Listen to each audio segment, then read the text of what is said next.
Well, I busted out the custom suit I bought in Los Angeles. It was a big night at PPG Paints Arena. The crowd was into it, and the Pittsburgh Penguins were, in fact, shut out 1-0 by the New York Rangers. Hi, I'm Dan Kingerski on the Pittsburgh Hockey Now and the National Hockey Now YouTube channel. The game would almost be impossible to match the description to the result. The number of chances the Pittsburgh Penguins had.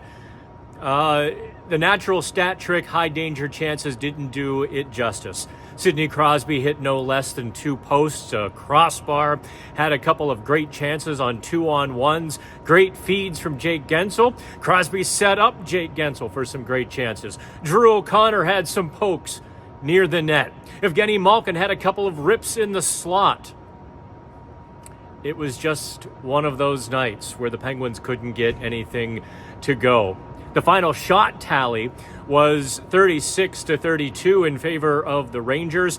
After the second period, I think this probably tells you everything you need to know and where we really want to go with our analysis tonight. The Rangers were out shooting the Penguins 30-16 after 2 periods, but the shot attempts were 43-42 in favor of the Rangers. Let that sink in for a minute.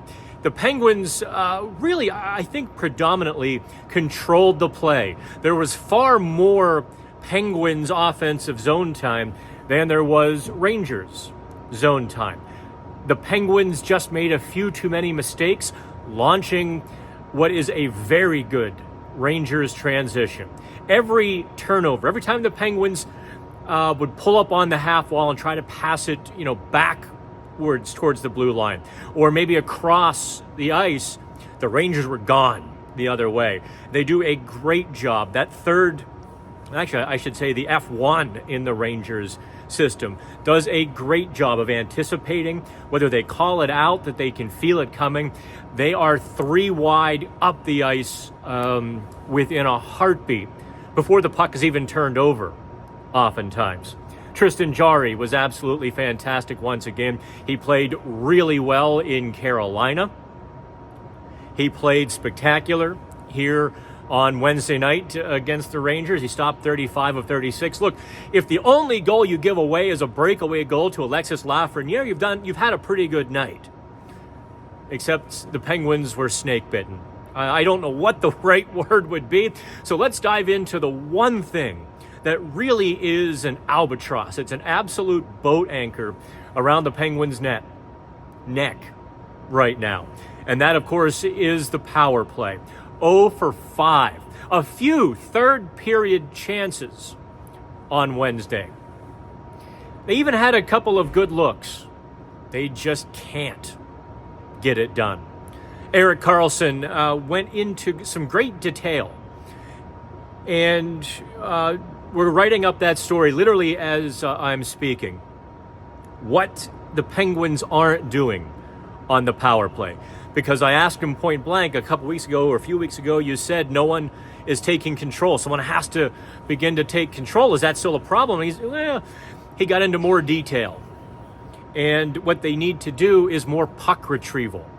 They need to get into better spots to relieve the pressure when the PK kind of surrounds them. And they're not getting into those spots to relieve the pressure and find that open man, which then shuffles everything to get that really good shot. So when you factor those two things in, what Karlsson is really saying is the Penguins have 5 guys on the power play playing 5 different games. And that is maybe as simply as I can put it. Puck retrieval. Well, that's Brian Rust. And since Brian Rust is now a penalty killer, when he returns from his day-to-day lower body injury, perhaps Mike Sullivan has to take a good hard look at putting him back on the top power play. Not Rickard Rakell, maybe even in place of Jake Guentzel. Puck retrieval, get on the puck, keep the other team pinned down near the net. That's what creates momentum. For all of the 5 Penguins power plays, they just didn't have any momentum from them. So 32 shots, tons of scoring chances, and they lose 1-0, their third straight loss to a Metro Division opponent.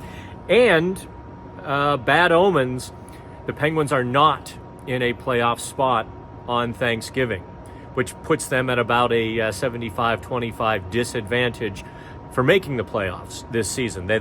I think they are 4 points out, and that's really not good enough. There are some changes needed with the Penguins. We could get into the lineup shuffles. We can get into all of that, but I think that's better served for a lot more writing and a lot more analysis than a quick video here from PPG Paints Arena. Drew O'Connor was on the top line. In the absence of Brian Rust on Wednesday, he played well. He has limitations. Don't expect him to be a 40-goal scoring kind of winger. He got on the loose pucks. He fed them to Crosby and Gensel, which created more zone time, created more space. That's a win for the Penguins. Alex Nylander with Evgeny Malkin. Had a couple of good moments, had a couple of bad moments. They were largely quiet, I thought, for the last two periods. The first period, they were, I think, involved in the action. Second and third periods, I don't know that I noticed Nylander. And consequently, Riley Smith was kind of trapped as well. The third line, quiet. And the fourth line, non-existent. There were some good defensive moments for the fourth line.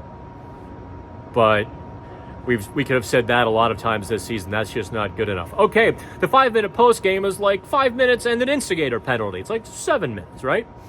Okay, now I am Dan Kingerski. Hit me up on Twitter at the Dan Kingerski. Like and subscribe, please. Happy Thanksgiving to everybody. Save a drumstick for me.